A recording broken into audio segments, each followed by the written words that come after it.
What were you praying for years ago that you are now living in that fulfilled reality today? There are probably things in your life that you are living into today that you had spent days, weeks, months, maybe years, maybe decades for, that are now a part of your reality. Whether it's for that spouse you were searching for that aligned with your life, aligned with your heart for God. Maybe it was for your children to become independent, to have their own faith. Maybe it was for a child to return to faith. Maybe it was for that job or a house for your family to thrive into. But isn't it funny that probably today you're living in many of those realities that you spent all that time praying for? Yet as time goes on, it's just part of human nature and who we are that we begin to complain about those realities.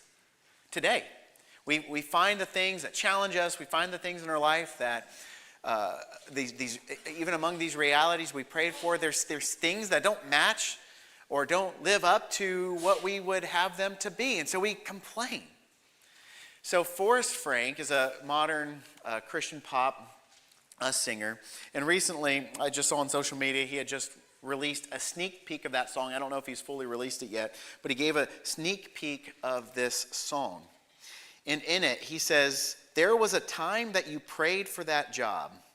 If you said if you got it, your problems would stop. There was a day that you prayed for that house, that car, those kids, and that spouse. Then life got busy and the schedule got packed. You started to question if you need to pull back. You went to the Lord for a remedy, and suddenly you start to clearly see you're exactly where you asked that you would be.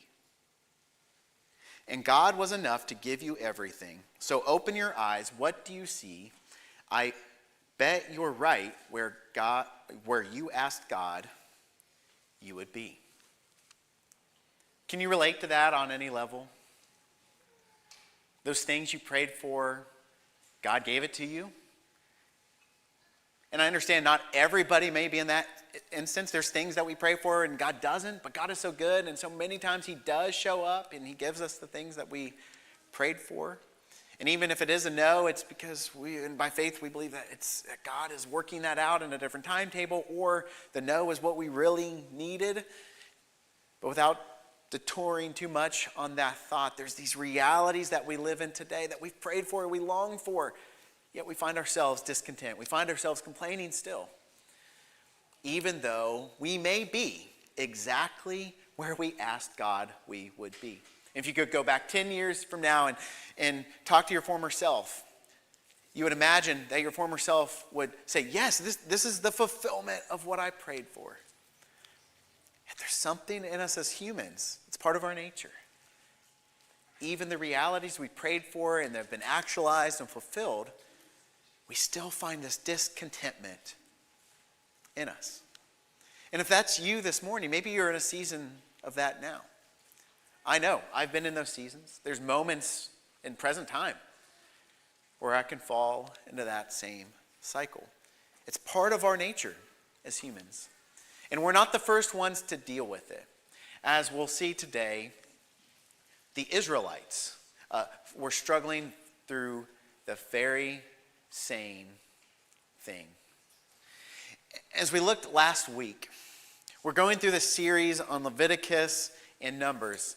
And it's kind of funny. I was at a faith and leadership seminar at Lipscomb University this past weekend.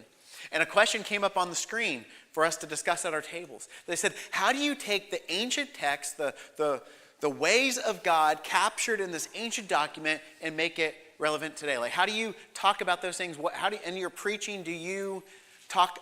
How do you make preaching relevant and keep people interested? And we went around the table, and I shared, we're studying through Leviticus and Numbers. And they kind of looked at me. They didn't have anything to say. We moved on to the next question. But hasn't it been true as we've walked through this text that it's not, is this text relevant? But it leaves us just thinking, wow, how amazing is it that these ancient people walking through the wilderness, that it's almost like they're walking in our shoes today, or that we're walking in their shoes. Because God's word is so incredibly relevant. And the story of Israel has been told over and over again, much before us. Yes, BC, Randy, way before COVID, but also before Christ. People are telling this story, living into it, talking about these stories of the Israelites wandering through the wilderness. But if you remember where this all started, is that they had been crying out to God in Egyptian slavery for 450 years. And then God steps into history, raises up a leader named Moses, and leads them out. And leads them to the place that he had promised generations before to their ancestor Abraham, to a promised land. And then we pick up in the story in between. In between the salvation of the parting of the Red Sea, delivering them from the Egyptians. And in between this fulfillment of the land of promise, and they're in this wilderness. But the truth is, they are exactly where they asked God they would be at the moment. And so the question is, will they trust and follow God? As we saw last week, God had gone from being distant outside of the camp, and that's where he was to be experienced because of their sin and because of their struggles. But then he created a system of mediation, a priesthood, a sacrificial system that allowed them to draw near.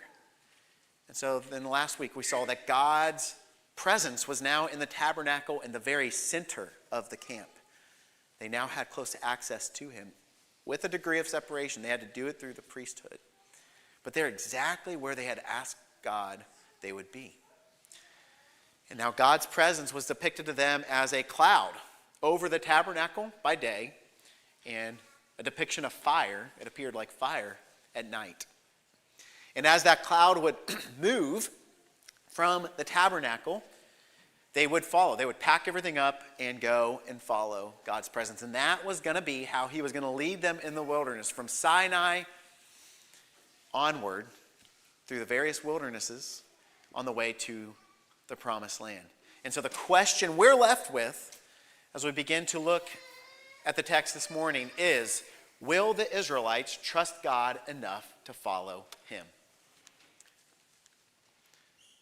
And almost immediately, the answer is a resounding no. So as we look at this text together, we're in Numbers 11 and Numbers 12.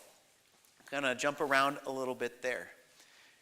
What we see is that nearly right after we are given the information that Israel was going to follow God in this way, and we're already, as we're reading it, we're like, wow, that would be incredibly difficult to not know when and how God is going to get up and to lead through his presence of this cloud. And they've just got to, they don't know if it's going to be, they're going to stay in a place a day or if they're going to stay in a place a year or how long it's going to be. There's just his presence is going to move. They got to follow. That would be incredibly difficult. And what we see is that the Israelites experience that as a difficulty, as a challenge, as a trial, even though they are exactly where they had asked God they would be. And so what we see in Numbers 11 and Numbers 12 is a series of 4 complaints. 4 complaints. 3 are connected, 1 is different. And that's what we're going to look at this morning. And so first we see in Numbers 11 and verse 1, it says, now the people complained about their hardships in the hearing of the Lord. And when he heard them, his anger was aroused, and then fire from the Lord burned among them and consumed some of them on the outskirts of the camp. And so first they have this complaint, this general kind of complaint. Like, this is really hard. This is challenging. They're out in the wilderness. They don't have the comforts of home. And they're living in tents. And they don't know what's coming next. Like, that was hard. That's difficult. And they complain about it. And so that's the first complaint.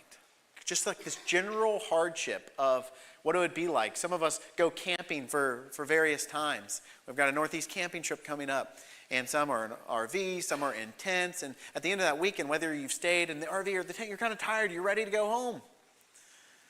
It can be hard to live out in the elements, even with the modern protections that we have and the comforts we have. And for them, and in a very ancient time, this was difficult, this was challenging. It was hard. They had to create their own home wherever they were going and knowing that it could be uprooted the next day. And so they complained. So that's the first complaint. The second complaint is about the food. And I can relate to that. I've complained about food many times, and maybe you can too. But they say in Numbers chapter 11 and verse 4, that the rabble with them, does anyone know what a rabble is? I had to think about that one in studying for this lesson. It's the multitude of them, or there was a group among them, perhaps some who were non-Israelite, who saw who God was in the land of Egypt and came with them, but nevertheless it kind of just means like this mixed multitude of people began to crave other food. And again, then the Israelites started wailing and said, if we only had meat to eat. If you remember, in Exodus, we're told that God provided food for his people. It was this food called manna. It's a word that literally means, what is it? Now, when I was a college kid and we lived in the dorms and had the food, I was convinced that that school was serving manna. Because there's times I didn't know what it was, but we ate it. Okay? And so the Israelites, that's what they had, manna. It was like this bread-like substance. We don't know what it is today, but they were given it in grain form, and it would appear before them day in and day out, and then it would spoil by the end of that day. And so God was leading them to trust him day by day for their food. It says, but they began to crave other food. This was exactly where they had prayed God would lead them. Now they're craving something different, something more. Isn't that how it works? We get what we thought we wanted, what we prayed for. But then in our hearts, there's a craving for something different. And then they begin to complain. In verse 5, it says, and we remember the fish we ate in Egypt at no cost. At no cost. We were slaves for 450 years. There was a cost. Also the cucumbers, the melons, the leeks, the onions, and garlic. But we remember what it was like in Egypt. Where yes, we were beaten, oppressed, treated as property, viewed as less than human, but we had cucumbers. And we didn't have to pay for them. And so it goes on in verse 6, but now we have lost our appetite. We never see anything but this manna.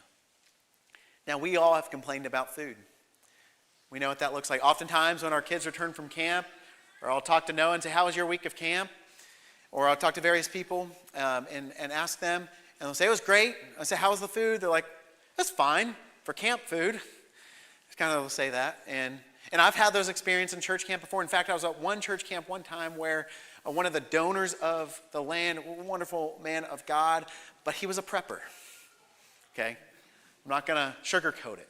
He was a prepper in all the ways, like canned meat, all the things. Unfortunately, he passed away, and they began to empty out his pantries. And they decided to feed the prepper meat to the kids and to the campers. I'm talking like sliced little pieces of meat you didn't know what mixed with your eggs. It's like, this was horrible. And so we've all complained about food. We know what it's like to be in a place where like, okay, I don't know what I'm going to eat here. And there were kids, like we had to end up bringing other food in, like they're not eating this prepper meat, okay? I'm sorry if you're a prepper. You know, maybe in end times it'll be great, but modern times we're not eating prepper meat. It's gross. It's discolored. Okay, so as we think about that, we've all made those complaints before. And that's the Israelites, that's where they're at. Food's not meeting their standard. They're not where they want to be, even though this was where they prayed God would lead them. And now they're longing from the very thing they used to pray to leave. So that's their second complaint. But then there's a third complaint. And this one is not just among the Israelites, but this is a complaint about God's chosen leader, Moses. It didn't come from the rabble, the mixed multitude. It didn't come from the Israelites, but it came from Moses' most closest inner circle. His brother and sister, Aaron, the high priest, and Miriam. And if you'll look in Numbers 12, verse 1 through 2. Miriam and Aaron began to talk against Moses because of his Cushite wife. She was not an Israelite, and they were judging him. They were, let's just say it, they were being racist because of his marriage. For he had married a Cushite. And then they began to kind of speak into that a little bit more and complain. And they talk among themselves. You almost hear it, like Moses is off and they're like back at the tent and they're talking. They said, has the Lord spoken only through Moses? They asked. Hasn't he also spoken through us? So there's this cynicism of the leadership of Moses. There was this angst. There was this frustration where it seems like they're being led so blindly through the wilderness. They were even among the leadership, and they're saying, and we're kind of left out of the loop sometimes. Is Moses really that special? What is it about Moses that God has given this special favor? He's not even married to an Israelite. He's married outside the family. He was raised as an Egyptian. He's not even an Israelite. They begin to kind of tap away at that. This is their own brother. And so what these three complaints actually have in common is, one, it's really not about the hardship. It's really not about the food. And it really wasn't all about Moses' leadership or his Cushite wife. But instead, what we see in this is that complaining about God, that ultimately they're complaining about God. And ultimately, this is a lack of trust in his goodness. In other words, you gave us what we wanted, but the path you're leading us along isn't good enough. This isn't what we wanted. This isn't what we imagined. You freed us from slavery, but this is not the journey we signed up for. It's a complaint about the way God's leading them. We ask you to deliver us from slavery where, yes, we were fed, but we're treated like property. But now that we're out here, the food you've provided for us day by day, it isn't good enough. And not only that, but that leader who you used to part the Red Sea, we don't trust him anymore either. And ultimately, it's not about the food, it's not about the hardship, it's not about the leader. It was about them not being able to trust God's goodness. In other words, if the path isn't exactly as I imagine, then God must not have my best interest in mind. If the food, if the providence, God providing, isn't good enough, then he must not be good enough. If the leaders aren't as we would have it, or if I'm not the leader in a particular situation, God must have just missed how great I really am compared to the ones he has chosen. In all of these situations, it's not about the things they were complaining about. It's about who they were really complaining about, and that was God. And it's interesting, in all of these conversations, you notice it's complaints about God. It's a complaint about the way he's leading them through the wilderness as a pillar of smoke and fire at night. The lack of clarity, the hardship. It's about his providence. They're complaining about the food they've given us. And it's about his chosen vessels. He's risen up to be the leader on his behalf. And at his leading, by the way, Moses was a spokesman towards God. Moses was not creating the plan. So it was a complaint ultimately about God. And when we complain about God, what it reveals in our heart is ultimately a lack of trust in his goodness. God, you are not good enough in this particular situation. Except for they didn't say it to him. They said it about him among one another and in the closed rooms and in the shadows. They made these complaints. And it was more a reflection on their trust for God than it was really about the quality of anything they were experiencing. Because it's hard. Being led out of Egypt in slavery, to pass through a wilderness to a new land, that's going to be hard. It's going to be difficult. That's the journey. That's what they prayed for. But as they're experiencing it, the cynicism creeps in and it chips away at their trust of God's goodness. And so those are the first three complaints that have a lot in common as they chip away at the trust that they had in God. But then there's a fourth complaint, and this may come surprising to you. So Numbers 11 and verse 10, it says, "And Moses heard the people of every family wailing at the entrance to their tents. And the Lord became exceedingly angry, and Moses was troubled." So as you read that text, you kind of think God is about to unleash his judgment again, but that's not actually what happens quite yet. But instead, Moses begins to vent. And he asked the Lord, "Why have you brought this trouble on your servant? What have I done to displease you, that you put the burden of all these people on me?" And so Moses makes a complaint before God.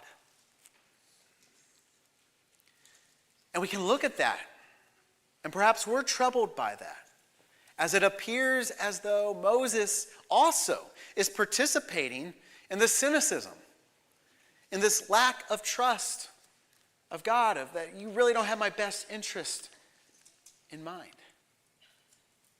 But as the story plays out, I don't really think that that's what's going on. I think you have a complaint here. Moses is making a complaint before God. But he is not wrapped up in the cynicism that you see in the other three complaints. He is not living out of a lack of trust in God. See, here's what you see. In those first three complaints, the people complained about God to one another. But we see with Moses, and this does speak at this time to his special relationship with God, but we see that Moses complained to God. And in Scripture, in the tradition of the Israelite faith and in the tradition of the Christian faith, complaining to God is as much of an act of trust as anything. And that might seem a little odd to us, as that's not often how we're taught to talk to God, to bring a complaint before him. But you see in one, the first response, they're complaining about God. That implies a distance from him. They're separated from his presence as they complain about him. But what you see with Moses is he's got this deep, close relationship with God. All others, God would have, to make that complaint about him, you would imagine we've seen God pour out his wrath and punish their complaints. But with Moses, it's not that, because Moses has sought his face, has been seeking his face, as we see throughout this entire story, and that language being used throughout the Psalms. And Moses' complaint is made in proximity to God. It's to him, not just about him.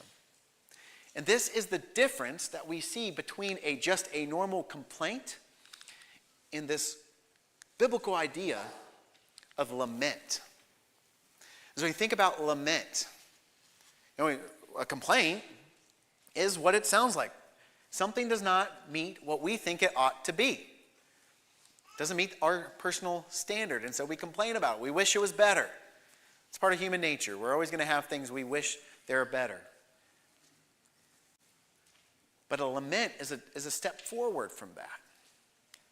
A lament is not to put a charge at God outside of his presence, but a lament is to come before God in his presence.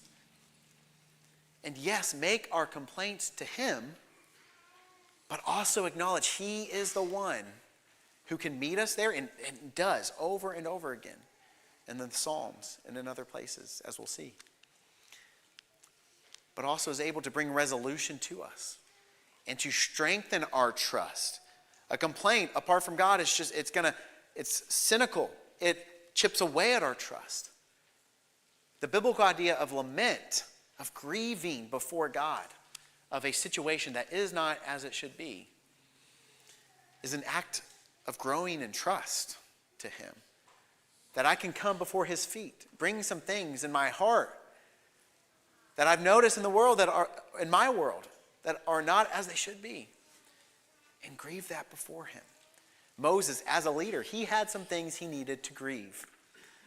He had some things bottled up in his heart that needed to be said. And he had a close relationship with God where he realized he could put that before God's feet. And so he's look at these two ideas. Complaint alone denies God's goodness. If you don't meet my demands or my requests, you must not be good enough. But lament desires God's goodness. And so lament presses in and says, God, why are you not close? God, see me here in my grief. Complaint says, you're not living up to my standard. Lament says, God, draw near, act on my behalf, step into my world. I know you can do it. You've done it in the past. You'll do it again. That's the idea of lament. And we see that all over the Psalms. And that's challenging because we think of approaching God as something that should be strictly positive. No matter what, I am going to praise God. And no matter what, and I had a beloved professor in my college, and this is also something maybe you've heard from Dave Ramsey, but that we always we feel the temptation, we always have to say, I am better than I deserve, no matter what's going on in my life. You would greet this professor and so beautifully, he would say, I'm better than I deserve. Maybe you've heard that before. It's common among Christians to say that. And that's true. That's good. And it's great for us to come to that place of contentment and joy. But God is bigger than that as well. What we learn about God in the story is actually he can receive the moments of coming before him and say, God, all is not good. This is not what I expected. This is not what I hoped for. This is not what I prayed for. The difference between that and a complaint, though, is we do that with God, not about God, and not in our hearts turning crusty towards God, but our hearts coming alive because we can pour out what is deteriorating in us, whether that be an attitude or a bad heart, or a cynicism, and be able to put that at God's feet. And we see this in the Psalms, as I've alluded to. Now, I just want to look at one of those this morning, which is Psalm 22. In this psalm, you'll find it all over the Psalms. It starts off, my God, and there'll often be some kind of question, whether it be why, how, or when. It says, why have you forsaken me?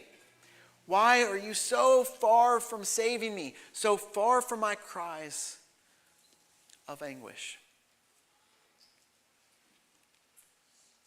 My God, why have you forsaken me? That is a lament.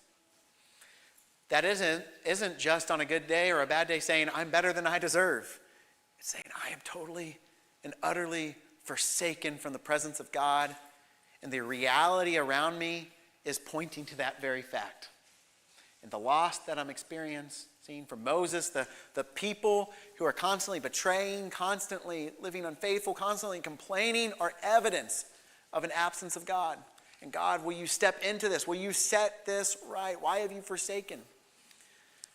But what you'll notice in the Psalms of Lament, while we are invited to put our real and raw hearts, our complaints, before God, it needs to move to a hopeful place. It needs to acknowledge that although what I'm experiencing in reality actually does not reflect the character of God, but despite the fact that I'm going through hard things, despite that I'm going through something that feels like God has forsaken, or in verse 2, my God, I cry out day by day, but you do not answer. By night, but I find no rest. And the Israelites experienced that. By day, they were seeking to follow God in this cloud. By night, by this pillar of fire. And there's probably times where it's like, we're just following this presence, this smoke in the air. It can feel like there's no answer. It can feel like there's no rest. But for the psalmist here, David, in his own particular circumstances, by day, by night, he feels the absence of God's presence. But it's in this that the psalmist does not stop, but he continues on. He doesn't allow it to reflect on the character of God, but instead he says, I sense this absence, But here's the thing. I know that's not the end.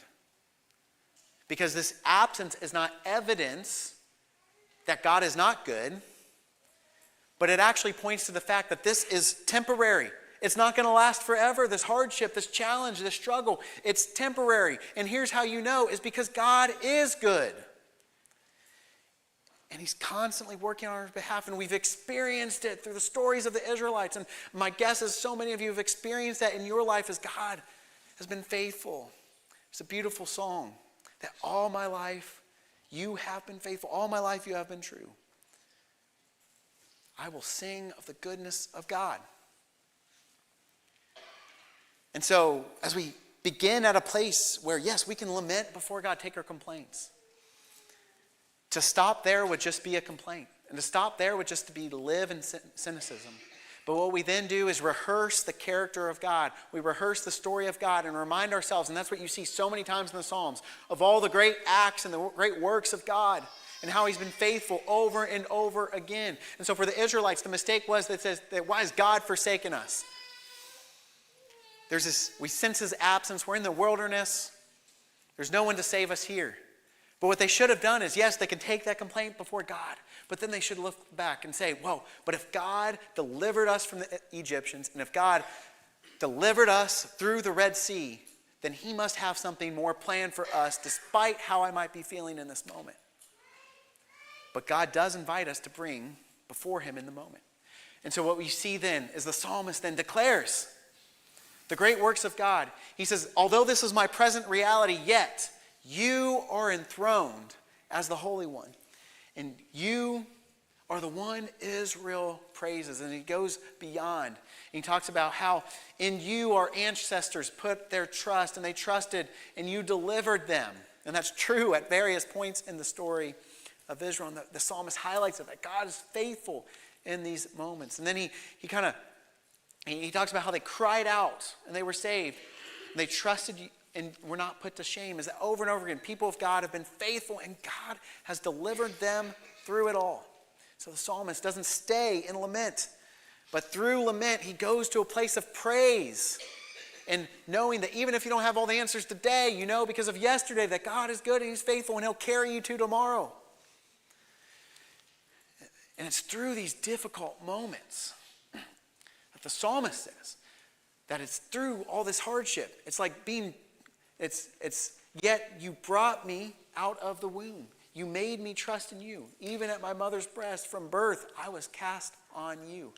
And from my mother's womb, you have been my God. It's in moments of hardship and it's in moments of complaint. The reason we complain is because we feel helpless. But the psalmist acknowledges that despite that this is hard, despite that we are helpless, despite that we are powerless, it's through these things God is teaching us to trust him. Like a child who's dependent upon its mother for life, dependent upon others for life. We too learn through hardships that God is actually good. He's providing. May not always be what we envisioned, may not always be where we imagined, but God is meeting us. And it's through the trials, through the hardships, through the wilderness, that God is training us to trust in him, not for the sake of creating a people who trust in him, but it's for relationships, so that we, like Moses, will learn to start to, yes, when we have complaints, and we will, whether we've been honest with that or not, and we take that before the feet of the Lord, or we're so comfortable with our Father that we don't fear him, but that we're able to come into his presence. And then the psalm continues, but you, Lord, as it ends, you are not, or do not be far from me. You are my strength. Come quickly to help me. And I will declare your name to my people. And in the assembly, I will praise you. It starts with, my God, why have you forsaken me? And it ends with, in the midst of the assembly, I will praise you. And for disciples of Jesus, we know that in Matthew 27, it is this very psalm that Jesus recites as he is on the cross and he laments to his Father, my God, why have you forsaken me? But that was not a sign of distrust of the Son of God before his Father.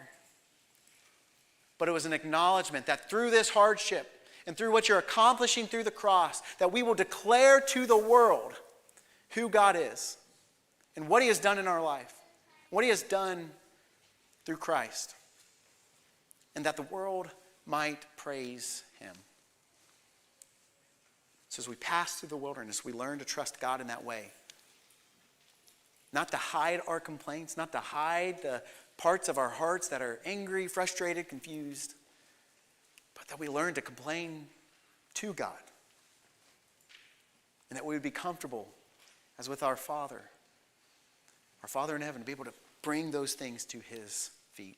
One way of doing that, I want to leave with you this morning, is I want you to practice this. Some of you are saying, I'm not doing that. Okay, I want you to practice this.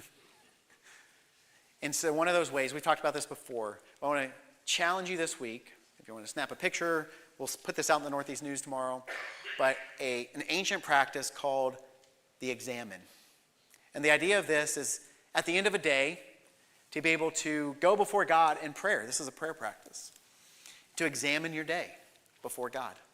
And yes, it's spelled that way for a reason. I didn't misspell it. But as you do this, take a moment. Be still before God. Psalm 46, verse 10. Be still and know that I am God. Take a moment to remember.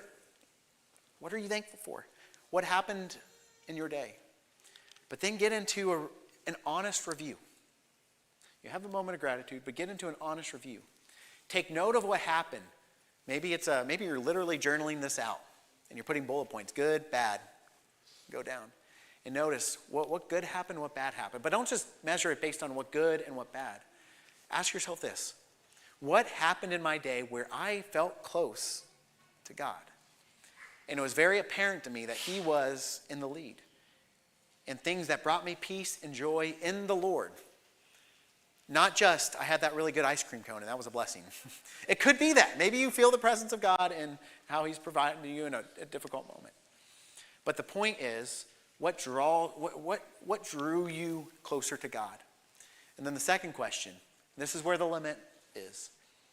What caused you to feel like God was distant? What do you need to grieve for a moment? What comment was made to you that really just crushed you? What opportunity passed you that really disappointed you? What news about a loss of a loved one or a friend or a coworker really just you need to grieve? Write those down as well. Take those to the Lord's feet. And yes, maybe it has some bite to it. Maybe you have a complaint. But here's my encouragement. Don't do it. You're still going to do it. It's going to be going on in your mind. Don't do it apart from God. Do it with God. And write it down. And then reflect. What's God, perhaps, what might God be doing in these moments? And then the last thing, look forward to tomorrow. What is God inviting you to step into? Maybe in one of your laments, it's a difficult aspect with a coworker, or maybe it's the loss of a loved one. Maybe God's inviting you to step in and to do some conflict resolution. Maybe God's inviting you to step in to write a card of encouragement to the family of the one you lost, and you need to encourage them. But don't leave but leave the moment of prayer with, okay, I'm gonna act this out and trust before God. So as we end, as I mentioned yesterday, we were at a seminar at Lipscomb, and one of the leaders of that seminar, he opened it up on Friday night, and he was very vulnerable, very transparent. He's a professor at Lipscomb, and he shared the fact that he, at various times in his life, had been in desert moments or wilderness moments. And the way he described that are moments where God felt distant. He's very transparent. I appreciated his transparency. He talked about in those moments, he wasn't sure where his faith was, wasn't sure whether he felt like he was near God. And that there's even times in his vulnerability, he says he was honest with himself. There were moments where he didn't even miss the presence of God. It's so busy and so moving on with his life. So he called this a desert moment. He said the first time he went through one of these moments, many, many years ago, it was very disorienting. He didn't know how to deal with that separation of him and God in his life. Even though he was a preacher, he was a professor at Lipscomb. He was seeking God, yet God felt distant. He didn't know what to do with it, put him in a crisis in his faith. But day by day, he was faithful, kept stepping into seeking God, and through that, little wells of water, he would come along the path that would bring him his life, bring him hope, bring him nearness, a sense of nearness to God. And he was able to get through that and move on and go to greater heights of trust and following Jesus. But then he was really transparent. And Friday, he said, it's one thing to talk about what happened to me 10 years ago. It's another thing to tell you I'm in one of these seasons right now. Where he said, this very moment, and he was given a topic to talk about how to stay refreshed in the Lord. And he said, it's almost comical. He says, because right now I'm in a desert. And I don't feel near to God. I feel like he's distant. I feel like my heart is shut off to him. I feel like I'm struggling to see the big picture.